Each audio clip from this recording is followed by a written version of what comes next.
Halo teman-teman, balik lagi di Insight Probat. Nah, untuk sekarang kita akan coba bahas specialty coffee itu menjadi benchmark untuk kopi yang ada di Indonesia. Itu benar atau tidak? Nah, specialty coffee yang ada di Indonesia seperti yang kalian ketahui untuk saat ini, itu sebenarnya kita sebelumnya harus berterima kasih dulu sama kopi-kopi komersil. Contohnya, mungkin saya sebut merek kali ya, contohnya seperti Starbucks dan kopi-kopi komersial lainnya. Itu kita harus berterima kasih dulu sama mereka, karena mereka yang memperkenalkan kopi sehingga bisa menjadi tren seperti saat ini. Untuk saat ini di Indonesia, karena kopi itu udah benar-benar mencakup ke hampir ke semua usia, mulai dari yang tua sampai ke anak muda. Rata-rata mereka akan butuh kafein, dan sekarang mereka udah mulai bisa membedakan nih antara kopi-kopi yang mungkin sesuai sama selera mereka atau mungkin tidak. Jadi bisa dikategorikan atau diklasifikasikan per area atau per daerah.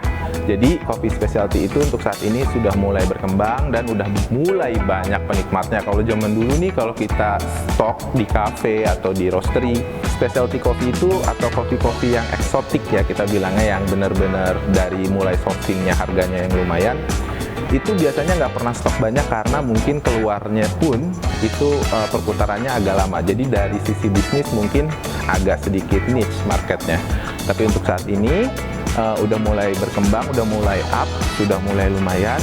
Itu balik lagi karena sekarang dari sisi masyarakat sendiri sudah bisa membedakan mana sih kopi yang good quality atau yang kualitinya biasa aja gitu. Tapi sebagai roastery atau sebagai produsen kopi yang baik, itu sebaiknya kita tidak mempunyai satu pakem yang harus diikutin begitu-begitu aja, karena sebagai produsen atau si roastery sendiri itu kalau bisa kita harus fleksibel terhadap market. Jadi kita tidak boleh terlalu paten, mungkin sebelumnya dari tempat kita belajar. Jadi sebagai roaster yang baik itu kalau menurut pandangan saya pribadi adalah roaster yang bisa mengikuti market atau roaster yang bisa mengikuti kesukaan atau favorit dari daerah masing-masing. Misalnya di Jakarta Utara sama Jakarta Selatan atau di area Bogor atau di Tangerang, itu biasanya marketnya punya taste yang berbeda-beda.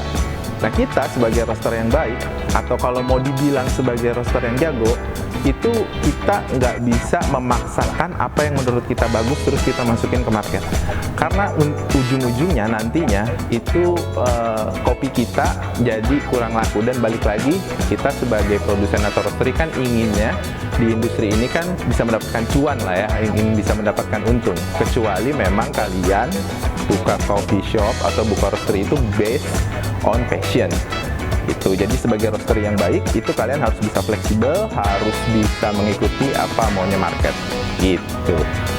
Nah, kurang lebih seperti itu teman-teman. Jadi harus diingat sekali lagi, sebagai roaster yang baik kita itu harus bisa mengikuti market kita ya. Jadi supaya produk yang kita jual pun sampai atau bisa cuan kitanya gitu teman-teman. Oke, sekian untuk Insight Probat kali ini. See you on the next Insight Probat. Bye.